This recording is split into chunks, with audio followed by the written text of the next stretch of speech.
Prime Minister Steyer, thank you so much for joining me. Thank you. Okay, so let me ask you, it appears that the Palestinian Authority has categorically rejected out of hand this plan. Is that correct? Do you reject it, or do you see it as a basis for negotiations that you can then speak to the Israelis, speak to the United States, and try to negotiate a better deal or better parameters? Well, look, this plan has been rejected by the Palestinian leadership simply because the plan does fully give Jerusalem to the Israelis, and it does create a partition of the mosque, time and space. It keeps the Jewish settlements on the Palestinian territory. 720,000 Jewish settlers will stay illegally and illegitimately on the Palestinian territory. It does not give back territory of 67, and most of all, it does make the Palestinian territory shrink by 40%. At a time when Oslo agreement was supposed to give all the Palestinian territory to the Palestinians, that makes the Palestinian state. Olmert offered 6-1 land swap. Hood Barak offered 1-9. Now what President Trump is actually offering is simply to deduct 30% of the Palestinian territory. Look at this map. This is the Palestinian territory occupied in 67, which is the whole of the West Bank and Gaza. This is what President Trump is offering, which is only 70% or 60% of the 22% of what used to be called Palestine. This peace plan is simply creating Palestinian Bantustans within the state of Israel, and this is what the reality will look like. So there is no way on earth that Palestinians will accept this reality that the peace plan of Mr. Trump is talking about. Okay, so now let me play to you what the administration is saying. They have said, and you heard very clearly, which is I suppose why you're showing me the maps, that their peace plan increases the size of Palestinian territory, and that it is a win-win situation for the Palestinians and the Israelis. And in addition, I spoke to Jared Kushner, as you know, the architect of this peace plan, and he said to me, look, essentially, we're dealing with today and we're not dealing with the past. We're being pragmatic. If you come to the table and negotiate, you can get something excellent. This is a great deal for you. Answer that. Well, look, I don't think that Mr. Kushner knows the Palestinian interest more than we do.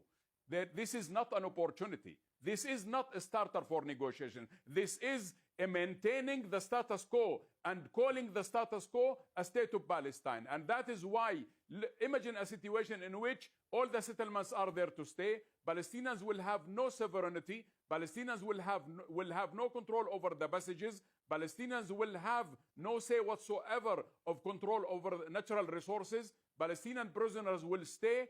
And the most important on top of all is what Jerusalem is going to look like.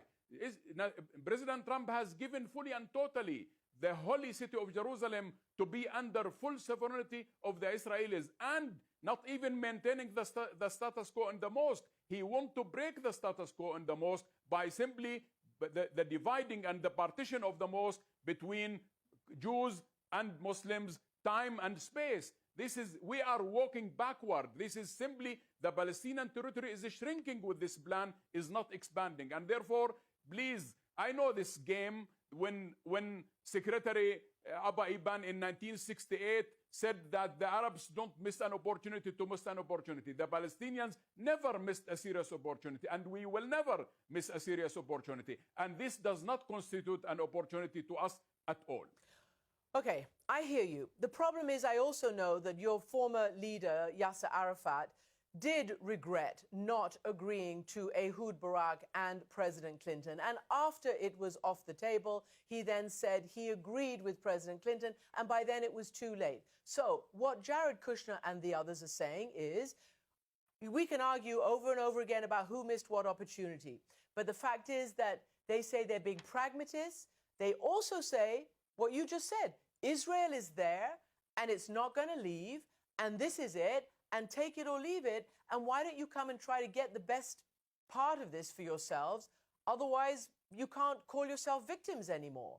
Well, look, if legitimization of breaking international law is respecting status quo, this is a total disastrous situation, which is a serious departure from what the whole international order is about. We are talking about an Israeli occupation. Israel has occupied the Palestinian territory. Israel should not be allowed to be above the law. Israel is abusing human rights, and Israel is simply expropriating Palestinian territories and building Jewish settlements illegally, illegitimate. And the President Trump plan does not become a substitute for international law. This peace plan has no partner. The partnership is between America and Israel. They are allies. Palestinians have been totally sided. We were not consulted. Our president has had 4 meetings with President Trump, and all of a sudden, United States has taken serious measures. They wanted to put us back to the wall, our backs to the wall, and what they are offering, they think they are relieving us. On the contrary, this is a situation in which cannot be accepted by the Palestinians. Okay. It is not a fair deal. A mediator should bring a fair deal to the two parties. And this is about cornering the Palestinians, which we don't accept.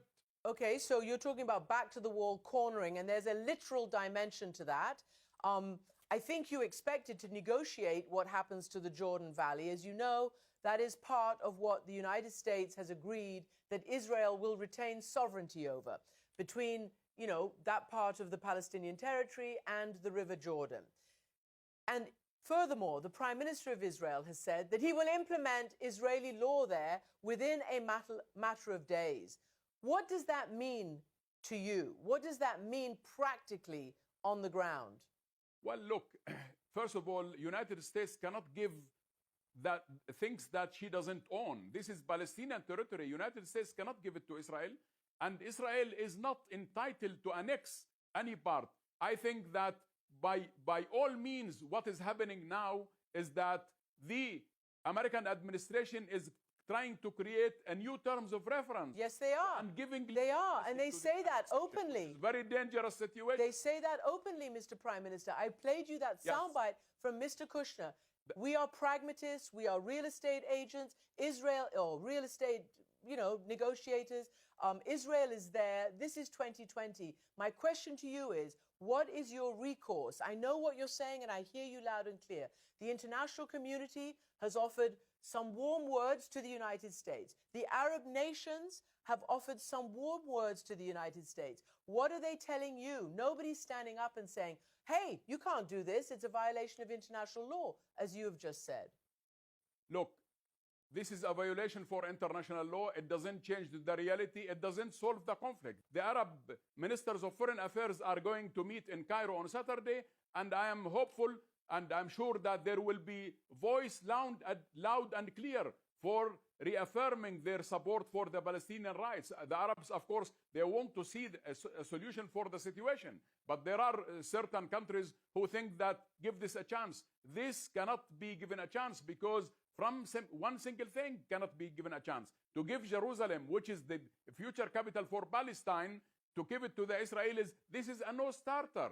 This is not mediation. This is not intermediation. But and President Trump said Eastern Palestine will accept the right of Israel to annex Jerusalem. President Trump said Eastern Jerusalem for a Palestinian capital. It was always envisioned, right? No.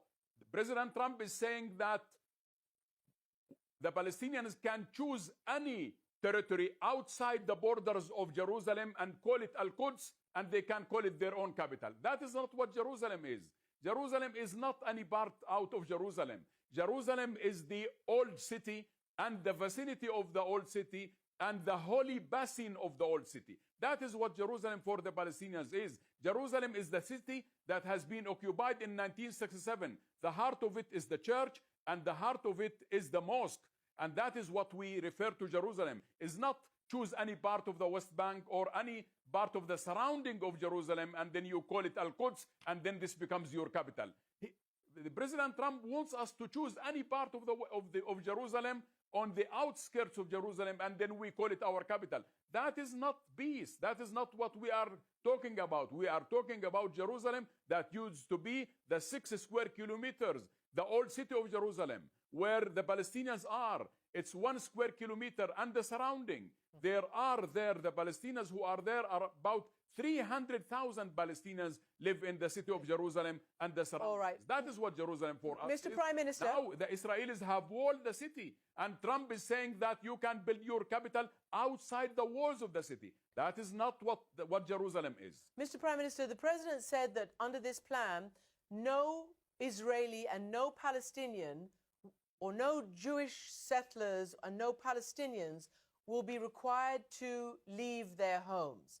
So I'm not sure how you interpret that, but I wonder whether you agree with some Israelis and some Arabs who are saying that this is the end of the notion of a two-state solution, and that anyway, why don't you now put all your energies into a one-state solution and demand full rights, which is apparently what looks like maybe you're going to get if Israel imposes Israeli law on areas that they have said that they will on the West Bank. Do you not then get Israeli rights, like voting rights, the right to have your utilities and other such things paid for and maintained by the state of Israel?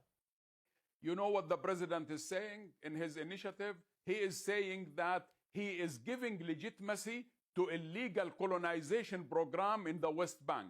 He is making illegal Jewish presence on the Palestinian territory. He's trying to legalize it. This does not solve the issue. Now, if it comes to demography, we know, and I will tell you frankly, for the first time in history, since 1948, the Palestinians between River Jordan and the Mediterranean Sea, we are 200,000 more than the Jewish Israelis. So Israel has to face a reality. If Netanyahu thinks he is winning in the very short term, Netanyahu and Israel will be very losing in the very long term, because Israel today has to choose. And if Netanyahu has chosen, the Israeli public didn't choose yet. Netanyahu is standing to be elected or not, and I think the Israeli public will have a say by March 2nd, simply because either two states or an apartheid state. That's the state of Israel. The issue is not about one state, because the Israelis, Netanyahu in particular, he does not want two states and he does not want one state. Netanyahu wants to maintain a reality that is leading into a disastrous consequences, which will lead to an apartheid state and the whole state of Palestine. Okay. This will change the dynamic. And this is why the map of Palestine shows an apartheid system. What the President Trump is proposing is no more than an apartheid system. That's all. So he says this is the one that strikes the right balance between the Palestinians' legitimate aspiration for self-determination and Israel's legitimate aspiration for security. This plan has been negotiated between Mr. Kushner and Netanyahu. And other plans were negotiated between Palestinians and Israelis. This plan is 100% biased for Israel. Netanyahu is the author of this plan. I have been part of the negotiation. I have seen language. I have seen maps. I have seen the text before, and this is 100% Israeli proposal. What we see today is in full harmony with what Netanyahu wants. If you read his book, A Nation Under the Sun, you will realize that all what he said in page 352 reflects itself in the text of and the language of the Trump initiative. This plan is 100% biased for Israel, does not give an opportunity for the Palestinians, and the Palestinians will continue to be keen for serious negotiations based on international law, based on international legitimacy, a negotiation that does not recognize the fait accompli that Israel has established since 1967, a situation that does change the status quo, does not maintain the status quo. Prime Minister Mohammed Shtayyeh, thank you so much for joining me. Thank you so much for having me.